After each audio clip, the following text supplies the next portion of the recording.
Wrestling friends, to another edition of Smarknado. I am your host, Eric Druckmann. With me, as always, the dirty Danaconda Dan Cesnit. Dan, how are you? That was pretty sick, bro. That you kind of looked like Ricky the Dragon Steamboat in 1991 with the big dragon mask and the smoke coming out.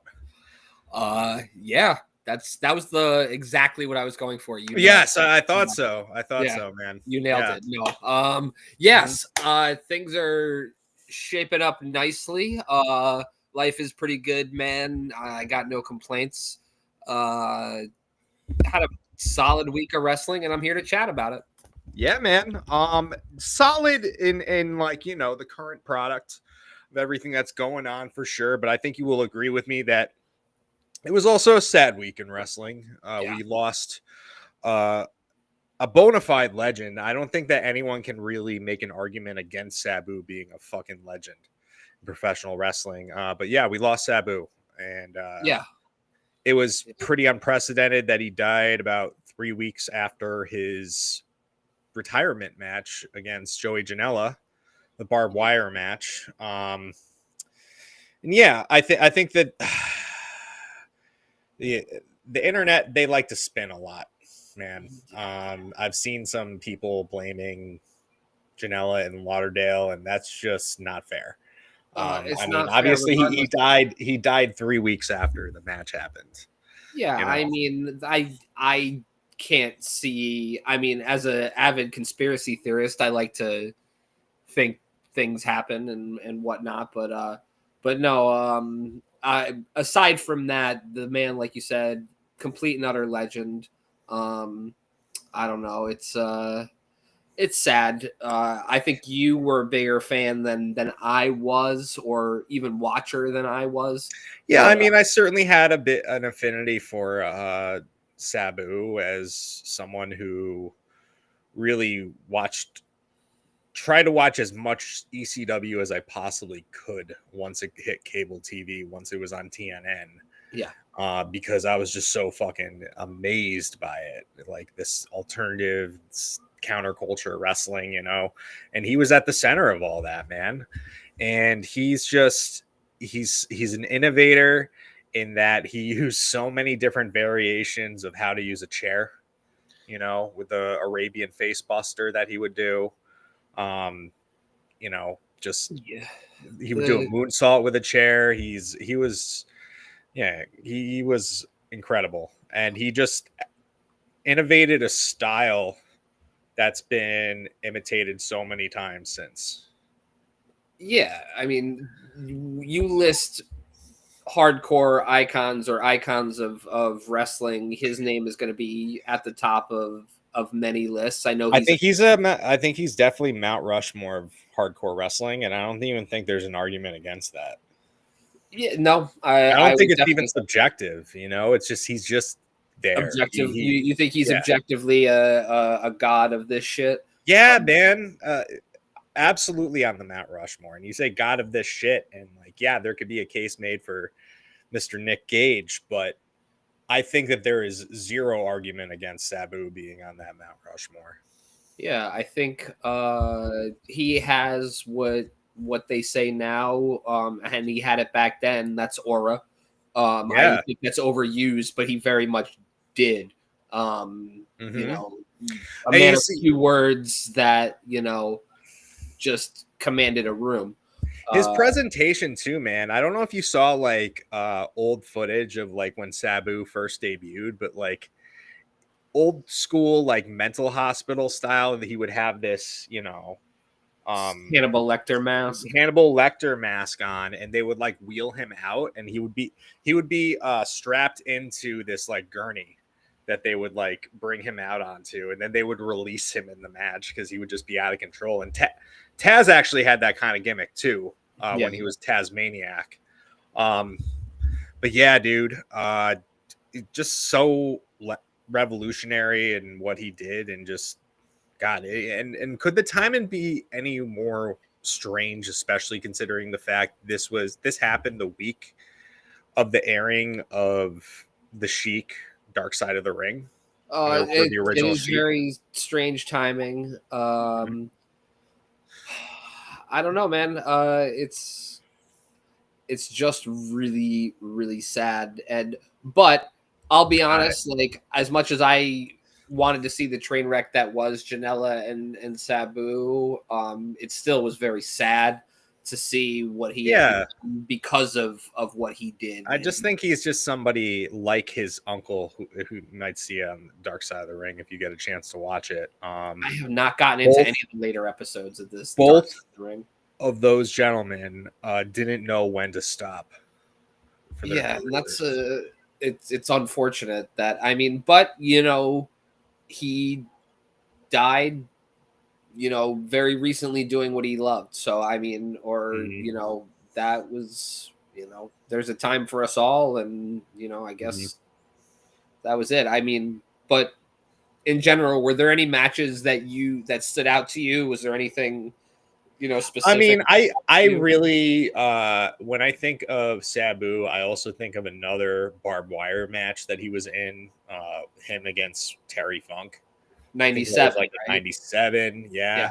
Um, and that sticks out to me too because I feel like I saw that at such a young age of that level of violence. Like Terry Funk got real cut up in that match. Yeah, Um, that was a fucking wild one. I did yeah, not see that live, but I did see it. Obviously, I didn't see it live. I wasn't there, but I didn't watch it live either. Uh, right. A lot you of know, really uncomfortable moments in that match, and Sabu just made it as entertaining as you possibly could, and then also his big epic showdown with Taz at Barely Legal yeah, '97, the first ECW pay per view. Man, that was yep, that such was kind of that was gonna go Paul there. Heyman's use of like big fight feel. That was happening at a time where there were like a lot of Mike Tyson pay per views, and they would put Yep, him against someone else, and you'd see those ads all the time on TV, yes, for the Tyson totally. fights, and that's kind of the way that Paul built this Sabu versus Taz thing, and it really worked. And big fight feel is one of the best things in wrestling. When you can Yeah, build up to that big showdown between two people. I guess most recent one that comes to mind for me is Hangman versus Swerve. Um, yes, but yep. yeah, that sticks out to me, and I really enjoyed his work as in a tag team with Rob Van Dam in And ECW against Rob Van Dam for that and match. against Rob Van Dam, sure. And another thing that really sticks out to me too is just the surreal moment in like 2006 Yes. when he faced John Cena on Raw. Yeah, I was actually gonna ask you that's funny that you brought that up. I was gonna ask you Mhm. what that your opinion of that was. That was just such a worlds colliding thing for me. Like I was so taken by the moment of him even being there, let alone like wrestling John Cena and like putting John Cena through a table during the match too.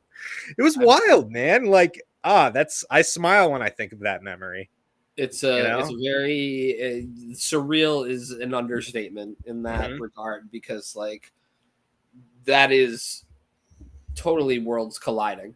Mhm. No doubt about it, man. R.I.P. Sabu. R.I.P. Um, bona fide legend, like I said, Mount Rushmore of hardcore wrestling, and I am fully expecting him to be an inductee into the WWE Hall of Fame next year. If he's not, that's a bit of a crime. Uh, It is, and I think that it's. I think the perfect person to induct him is Rob Van Dam, right? or if they could get Taz, If they can get Taz's permission. By the way, Taz made me choke up a little bit watching Dynamite. Taz made me And choke up a little bit watching Dynamite as well. yeah, I mean, he was just he was talking about someone he loved right from the heart. Yeah. And to see someone like Taz, who's usually always has such a strong demeanor. When you see a strong person cry, it gets you a little bit.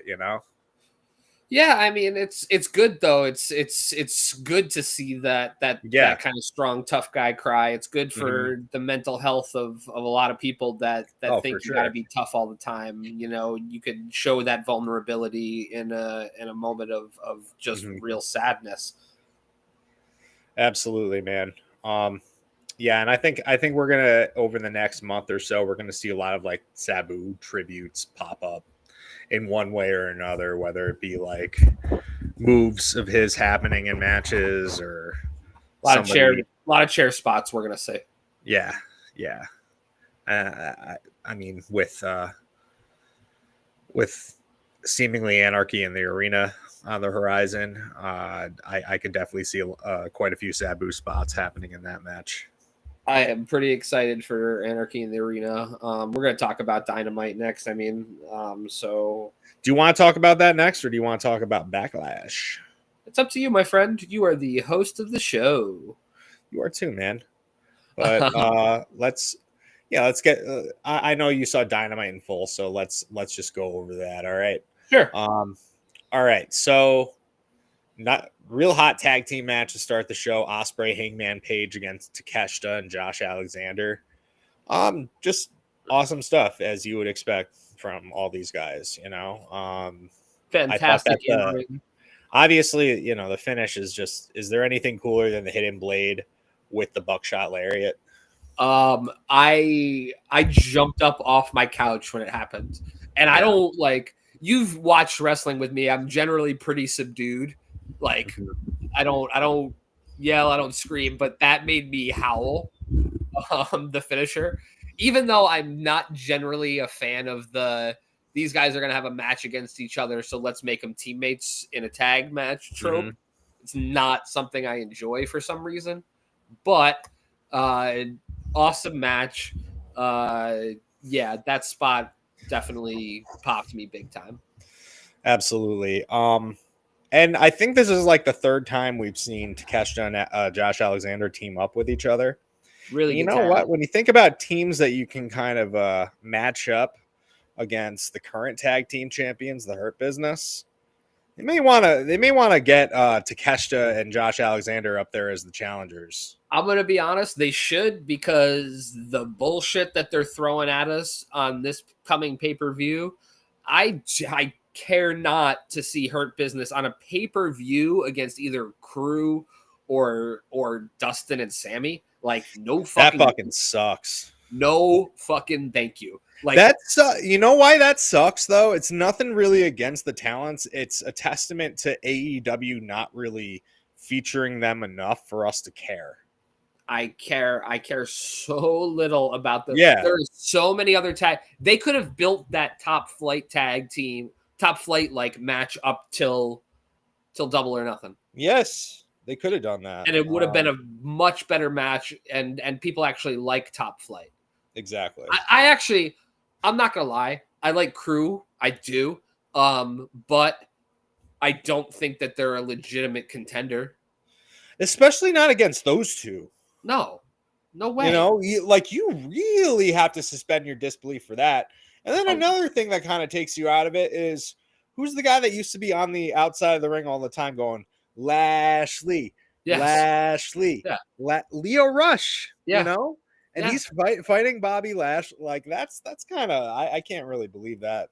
Yeah, it doesn't it doesn't sit well with me, the tag team division right now. Mhm. Yes, many months ago I said that I am all in on them as a tag team, give them everything, and I still believe that, but everybody around them has got to be at least like a legitimate contender. Yeah, You like, know, and I include FCR in that, even though they're sure. kind of smaller guys, but they're just such accomplished tag team wrestlers that have had credible victories to where, you know, but yeah, I look at a team like Takeshita and Josh Alexander, and I'm like, damn, like put them against them. I think like they wanted to, a reunited Aussie Open would match up well against the Sure. tag team champions, There are lots of tag teams, but Yeah. I don't know. It's just it's not doing it for me. And it's not because of the Hurt Business. I enjoy or Hurt Syndicate rather. I enjoy watching them. But I'm just not. Their competition is, maybe they're just that good that they make everybody look that bad. I don't know. I don't know. I mean, it's again, these are two tag teams that are fighting each other that haven't necessarily been featured on TV much. So, like, you have to have some reps on television and for for people to fucking care. Yeah, it's not And it's making me want to buy the pay-per-view. yeah, for sure. Pirate it like a man. All right. Next we have Zach Gowen making his return to professional wrestling against Ricochet. This was born out of the segment that happened on Collision where Gowen was there with his kids and Ricochet, got into it with him and beat him up and Stole his leg. Stole his leg. Yep. Him walking down to the ring with the leg was a nice touch. Made me laugh a little bit. Yeah. Didn't this match didn't piss me off. Zach Gowen is an impressive human being. He is an impressive human being. I guess the one thing that really surprises me about this is like, I know for a fact like Zach Gowen was on the indie scene maybe like 4 or 5 years ago, but I definitely hadn't heard about him recently at all. So like, No. I feel like this match was kind of out of left field just because like I don't know where he's been. I don't. Yeah, I definitely remember that indie run that you're talking about. Yeah, and he was teaming up with Greg Iron as the Handicap Heroes. Yep, I remember it. Yep. But it was, yeah, I don't know. It was an okay match. Like I said, I thought the figure 4 spot was funny. It was. It was. Yeah, it was. And yeah, I think that I will say this. I think that they use the term legend a little bit too loosely these days. A little bit. A touch. I mean, he is definitely an inspiration. He's definitely one for the record books. Yeah. But I wouldn't say legend. No. Definitely not. All right. Yeah, it was what it was, and it looks like Mark Briscoe and Ricochet are going to have a match with each other at some point. It's cool. Yeah. All right. And then we finally got the is this the point? Okay. So first, MJF was in the back with the Hurt Syndicate. They're going to give him the answer. Leads to the Hurt Syndicate against Top Flight. I guess what I got to say is like there were some good spots that happened. Certainly wasn't a long match, nor really should it be. Just based on who the Hurt Syndicate is. But yeah, I mean they just went through Top Flight, and then right at the end, you got the big segment where are they gonna not accept Max into the Hurt Syndicate? And I really enjoyed the shit out of Bobby Lashley's work here. He was just such a fucking like smug asshole. Yeah, I mean, he's been a smug asshole throughout this whole process. I like it. I like watching them make MJF jump through hoops, and I like the idea of MJF in the Syndicate. I don't know that it's going to last. There's going to be a contract signing next week, and there's already been dissension in that little segment afterwards. Where about MJF having his lawyer look over the contract. Exactly. So I'm thinking that this probably is going to be a short-term thing. Maybe they do get a new member and that's who takes MJF out, something to that effect. I don't know. I still think FTR is going to come in and like take out the Syndicate. You think so? With MJF, yeah. I just don't see this ending up in a way where MJF is the good guy. Do you? No, but he can get turned on and still be the bad guy. That's how good of a fucking heel he is. Yeah. We'll see how it plays out. All right, next we had AEW Women's World Championship Eliminator 4-way match. Fucking champ Tony Storm, Azame, who is the new New Japan Women's Champion, defeating Mina Shirakawa and Mercedes Moné in a 3-way match at the last New Japan show. And in this, Azame against Mina Shirakawa and Sky Blue, who is making her return in this match, who, got to say, looked really good in her return. I kind of like like I know that there really hasn't been a quite, maybe a lot of fans would say that there's not quite a defined story right now with Tony Storm. But if you look at it in the big picture, she's been having a lot of eliminator matches. And this time they upped the stakes of the eliminator match and she finally got beat, I you think know? I think the story is her calling out all the slop tarts, as she says. I think that's the story. I don't think it doesn't have to be an overly complicated or overly dramatic story for She her said, to. "Who wants to spit on it and sit on it?" Yeah. She's a fucking treasure, man. Like, just let Yeah. her do a promo, let her come out and do what she does best and wrestle. And whether it's in a 4-way match or a 1-on-1, I think her and Mina are gonna have a really good match at Double or Nothing. Yeah. And like I said, a story doesn't have to be overly complicated to still get the point across. She's calling out the No. slops. Yeah, and you know, she already has a built-in history with Mina too. Yes. So So I think I would disagree with anybody that would say that there's a lack of a direction or a story. I think yeah. it may be a holding pattern and it may not be her best storyline, but Yeah. it still works. Notice how Tony, even though it's not always the same for a lot of other stars, is consistently on Dynamite every single week. Every week. I think it's because they can't afford to not have her on the show. No, I she's think she's like absolutely. such an incredibly valuable asset that they need her. It's the same thing with Swerve. Yeah. Like, that's why they throw Swerve in at the end Yeah. of Dynamite, Those obviously. are if we're doing like tiers of talent, those are both tier one talents in Absolutely. the company, you know? Mhm. If I'm being honest, I would put Samoa Joe on TV every week as well. Yeah. That's just But he's my. not on yeah, maybe tier two. Maybe we'll do tiers sometime. That would be a fun show, actually. Yeah. To tier our own personal tier Our of own personal tiers and we compare them to each other. sounds like a great idea. Let's workshop it. Okay. Guys, wow. You guys just saw an organic thing happen right there. Yes. Or you may have listened to it. Either or. All Thank you. right. Danny Garcia is in the ring and he basically does the hard sell to Nigel McGuinness to help him face FTR.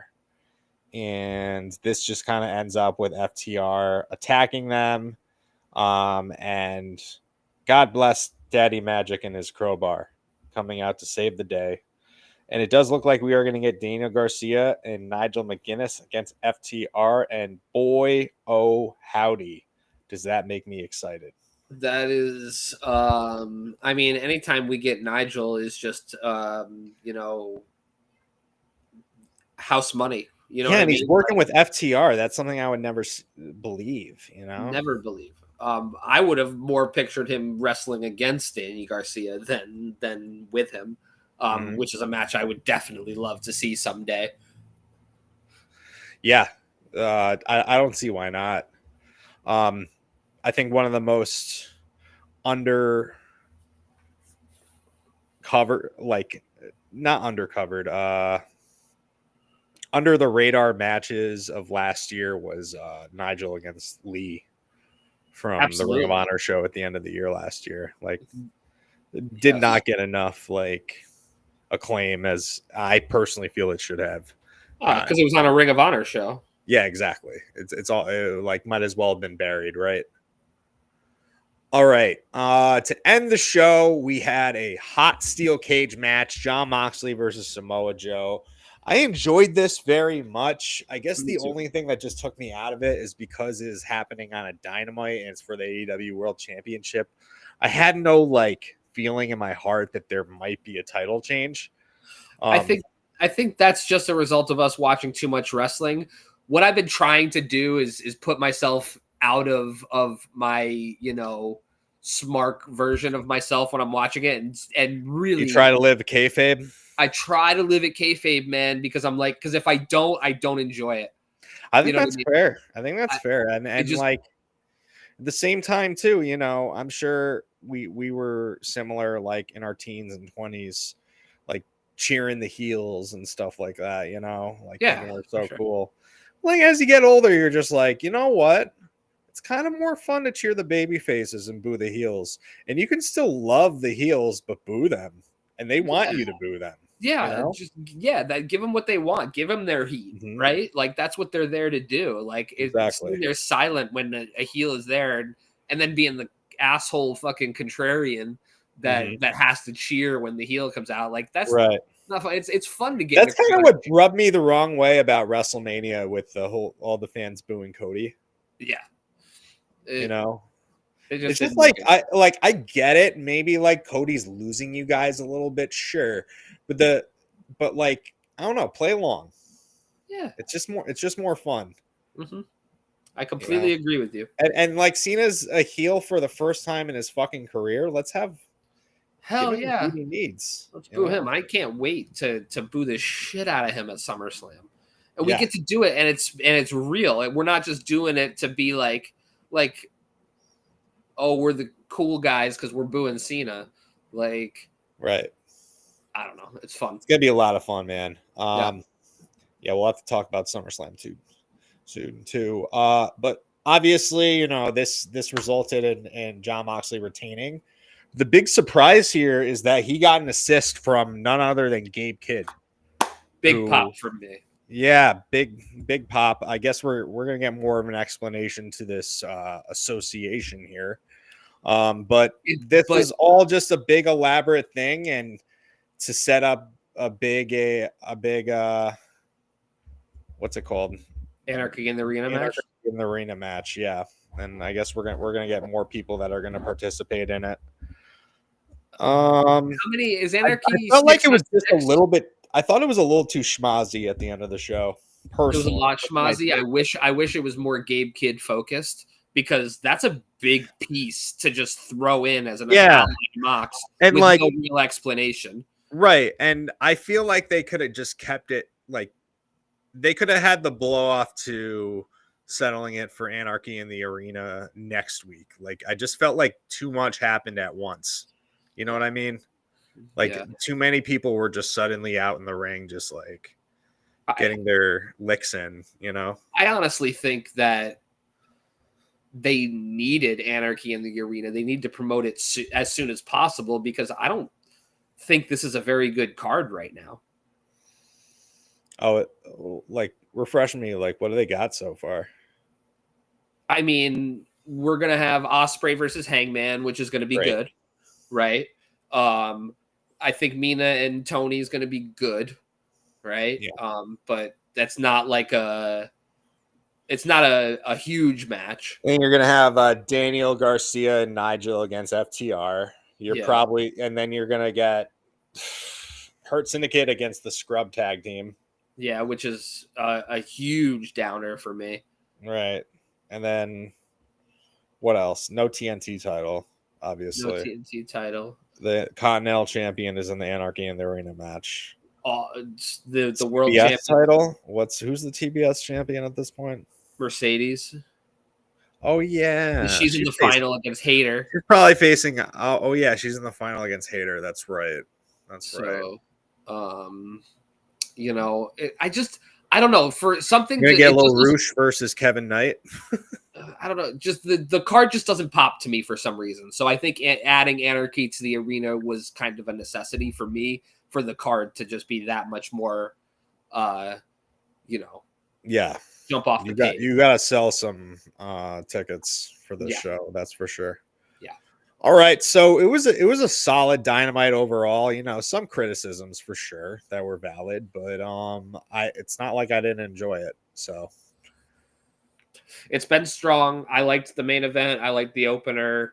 In I general, like the storyline cohesion that has happened more recently. You know, well, I was starting to get. I mean,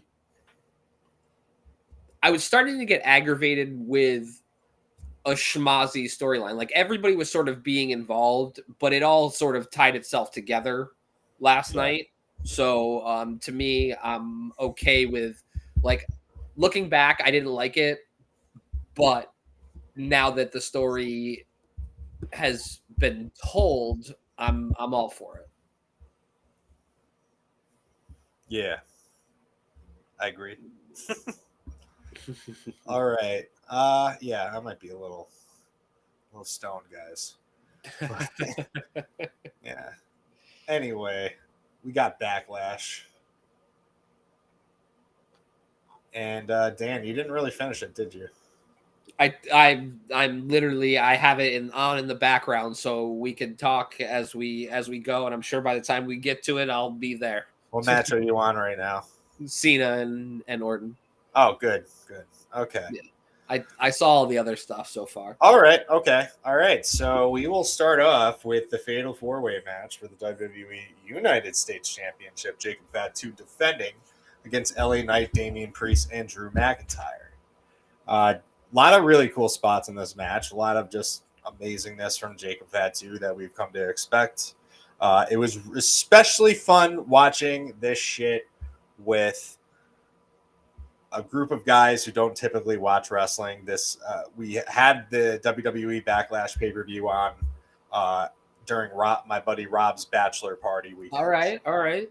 And there was a few of us that watch wrestling that knew what was going on, but I think the people that don't typically watch wrestling, they were very impressed by Jacob Fatu. Okay, in what sense? Like just athletically or and as you would say, aura. Just like his whole presentation, Sure. And yeah. So if that was the case, then I mean, I don't want to jump ahead too far, but like if that was the case, what were their feelings on Penta? Oh, they like Penta. Okay. Yeah. Because Penta pops to me. Penta Penta also did the destroyer on the apron, which was crazy. Yeah, well, he's a fucking maniac. But yeah. Yeah. But anyway, going back to this match. I digress. We got a big debut here. Jacob Fatu won with the assistance of a debuting Jeff Cobb, who is now in the fold. Looks like he's going to be a new muscle for Solo Sikoa. Jeff Cobb is from Hawaii, but I'm sure that they, connect the dots. They're island guys. They got to stick together, I guess. Sure, let's not get technical about it. He's part of the Samoan family, as is, I don't think that they're really the bloodline anymore, so the association doesn't bother me. Yeah. But yeah, Jeff Cobb debuted and just beat the fuck out of LA Knight. I'm sure that's probably going to be his first match. And yeah, I had fun telling people about Jeff Cobb. I can't wait. Standing moonsaults and stuff like that. They were like, "Holy shit, that fucking bowling ball can do that." I can't wait for the WWE universe, as they call it, to see what Jeff Cobb can do at his size. I think that they're going to be wildly impressed, as they were with the likes of like Keith Lee. Not only that too, but the way that Jeff Cobb can just fucking throw people. He's incredible. I'm sad that I'm not sad. Good for him. Good on him. I obviously lean AEW generally. I kind of wish that he was there because they seem to be, they could use a little bit more talent, especially. I'm not saying that he would be in it, but in the tag team division, I think that they missing out on some people. You know what I mean? I just feel like, I don't know. I guess I disagree just because like I've seen him in AEW before and he wasn't really featured that prominently and they didn't really treat him like a big deal. They could have. You're right. So I'm more excited about this just because like we haven't really seen it yet. But yeah, great acquisition. I'm really excited to see what happens on SmackDown tomorrow night with Jeff Cobb.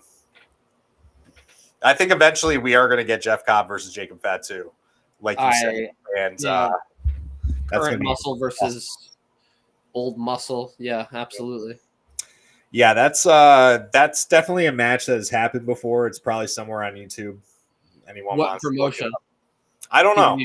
I feel like I saw recently a clip of it, and I don't know what promotion it was in.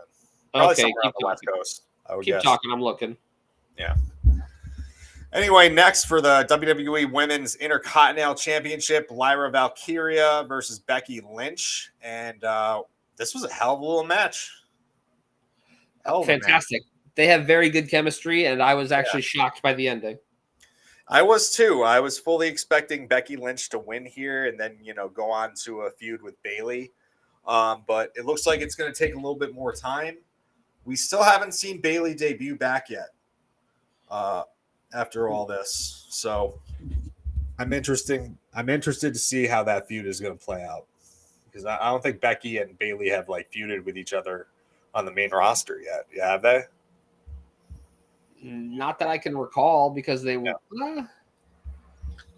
No, not that I can. Not that I can recall. I mean, maybe. Mm-hmm. And this has been a good storyline overall too, especially Becky being Lyra's like mentor, and she turned on her. And do you think that eventually we get Becky as part of this Heyman group? I don't know. I think it seems too obvious. They probably won't do it. Yeah. I think that if they're going to add anyone to the Heyman group, it should just be like one more person and call it at that. They might just like leave it at those two, I think that they're ultimately going to leave it at those two. Maybe one more person, but that's a stretch. Yeah. I think that they got a good group going right now, and you don't want to mess with that dynamic, I don't think. For sure. All right, next we had singles match for the Intercontinental Championship. Dominic Mysterio retained against Penta, obviously with interference from the Judgment Day. I really like this. I feel like we saw a little bit of a preview of a babyface style Dominic Mysterio. I like this match a lot. Some of the spots that he did when he did the suicide dive into the tornado DDT, I was just like, damn, like I think Dominic do some shit. I think we give him a lot of shit a lot of times, and yeah, he's a nepo baby, whatever. But like, it's clear that he works on it and wants to get better. Yeah, absolutely. And he has so many different people around him helping him get better. I like the reference to Psychosis that they made in the match. They said that his attire was a tribute to Psychosis, who he calls his uncle. I thought it was pretty cool. I didn't catch that, but I wasn't really listening to most of the pay-per-view. I've been watching it. I get it. But yeah, Dominic did great, and I think we're gonna see a babyface Dominic against Finn at some point this year, don't you think? I think so. I don't know, man. I want Finn to go off on his own, leave Judgment Day, and get that fucking cool Finn Balor back, and maybe get us the Demon again. I don't know. I think this thing has run so long, it just needs to end. I almost feel like he is gonna be leaving at the end of this contract. You think so? Yeah, I think so. I think it's just gonna be like, I think that he's gone as like high as he's going to go on the WWE card, and he's just gonna move on and go to AEW, and maybe if he goes back to New Japan, he never did win like the big one there. He never won the world title there. They need somebody like him to win the world title. They need something, because I don't know, man. It's not doing it for me right now. All right. Well, you know what really didn't do it for me? Certain parts of this match, Gunther versus Pat McAfee. A lot of parts did do it for me, and it usually involved Gunther beating the fuck out of Pat McAfee. I didn't want you to get mad at me. I really fucking enjoyed it. I enjoyed it too, but the point at the end of the match where Gunther had Pat McAfee in a sleeper hold, and then Pat does the fucking Hulk Hogan and gets up, I let out the biggest "give me a fucking break" in front of everyone. Everyone erupted with laughter because I was taking wrestling so seriously in that moment. That was not great. But I hated it. Hated that so much, dude. I'm trying to be. Yeah, it was really bad. I thought Pat held his own. I thought the match was more fun than it deserved to be. And maybe that was because Pat was getting his ass beat. But as I've said many times, I enjoy Pat McAfee in a wrestling capacity. Not in the ring necessarily, but as an announcer, I enjoy him. He's the new Shane McMahon in wrestling. But yeah, that's kind of what I was thinking when he came out in the jersey. Like almost immediately, I was like, "Oh no, is he going to This is the start new fucking?" Shane O'Mac, dude. Yeah. Yeah, he's. But I enjoyed the match and it didn't piss me off, except for that one part. Mhm. All right, finally we had John Cena against Randy Orton for the WWE Championship, and you know what? I really did enjoy this. I enjoyed this for the fact that like I kind of reveled in the fact that this is the last time we're gonna see these guys wrestle against each other. So like I really tried to take this in as much as I could. You know, It's really it's just Orton and Cena at its finest. Like, and you don't know what you got till it's gone, and that's very much a case in the case here, right? They put on a fantastic match. There's been, the ref bump stuff. Whatever. But if you think about it, like it's very much Orton versus Cena. It's what we expected. It's what we got, and I think we both very much enjoyed it. Yeah, I definitely enjoyed it, and I also liked how R-Truth was the reason why Randy Orton lost, because he is just such a loyalist to John Cena. You know, with his naive, semi His childhood hero, mentally disabled personality of his. Yeah, that they present. Yeah, I don't know what they're trying to do to poor R-Truth, but yeah, no, it's like that. It's been like that for a while. But I digress. Obviously, it's just skipping ahead a little bit. After this pay-per-view, R-Truth got FU'd through a table at the press conference by John Cena. So R-Truth is going to be facing John Cena at Saturday night's main event in a couple weeks for the WWE Championship. That's going to be fun, dude. That's going to be fantastic. I think we all prayed for days like this. Yeah. And, Jesus Christ. Dude, you know what? The last time they faced each other, I think it was like Capital Punishment, like 2011, where like R-Truth was doing like a serious like heel turn at that point. I don't know if you remember this time period. No, I was out of it at you this time. You should go back and watch it, because like they had a really good match against each other, and this was like R-Truth was like kind of out of his mind, but in a much more stable way, like in a much more like adult kind of way. Like he was just kind of losing his shit, and yeah, they had a really good match then, and I really hope they have a great match next. I don't think R-Truth ever gets enough credit for how good he can be in the ring. Like, absolutely, he's supremely athletic for somebody that's so old too. What he can do in the ring is incredible. No, he's absolutely in his 50s. Yeah, he still looks. It's like him and Shelton Benjamin, like two guys that like shouldn't be able to do what they're doing at their age, like how they do it at that kind of level. Like, and I'm not even saying Shelton's that old, but he is kind of. He's been doing it for, he's been wrestling, whether albeit amateur or professional, since he was probably fucking 6 years old. Yeah, so probably like over 30, 40 years. Yeah. So it's just absolutely fucking mind blowing. And I grunt when I get off the couch. Mm-hmm. Yeah, man. But also with this match, another thing that happened was Orton ended up RKOing Nick Aldis, and I think that this Orton Aldis thing is about to reach a breaking point, and I think we're gonna see Nick Aldis wrestle soon. You think so? Do you? I think so. I mean, this has happened enough that I think, and they keep going back to like Orton having problems with Aldis, that I think Aldis is gonna maybe have a character change, turn heel, and attack Orton. You think so? Yeah, I think so. I think it's possible. You don't think Orton turns into the heel in that situation?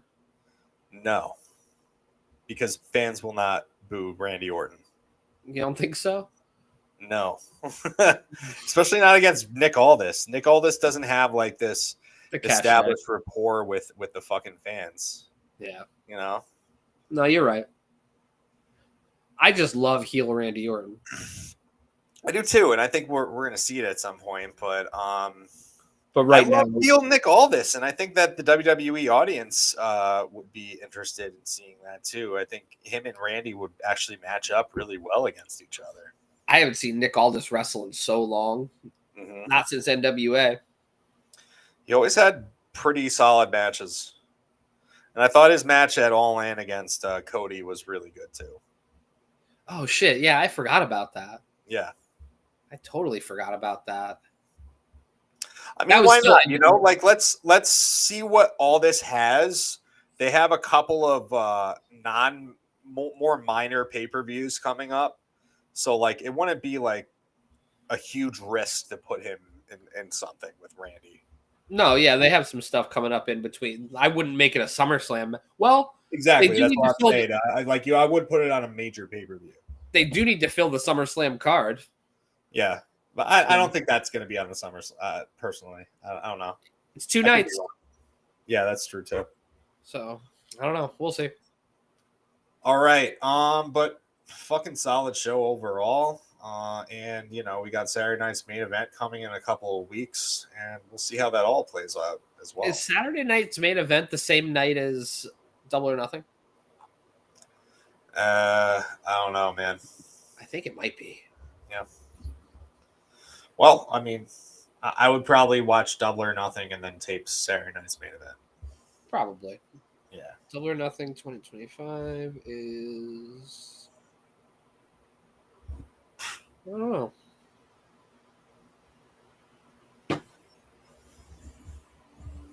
We all have Google. We can look it up. Y'all can look it up. I'm sorry. I'm a little tired. Right. And Let's I got wrap this up. We're a little slow off the rip today. But anyways, guys, follow us on Instagram at Smarknado, on Twitter at Smarknado1. Leave us a 5-star review on Apple Podcasts. Go check out our link tree. Go check out our QR code right there at the top. Let's get to our link tree. All our not shit. the kids, not the pictures of my kids, but the QR code that's above Eric's head. Yes, exactly. All right, Dan, you have anything left for us? I just want to say R.I.P. Grandma. I miss you. I love you. Passed away last week. So I just want to say that. Big shout out to her. And stay fresh, cheese bags. Keep watching wrestling. And R.I.P.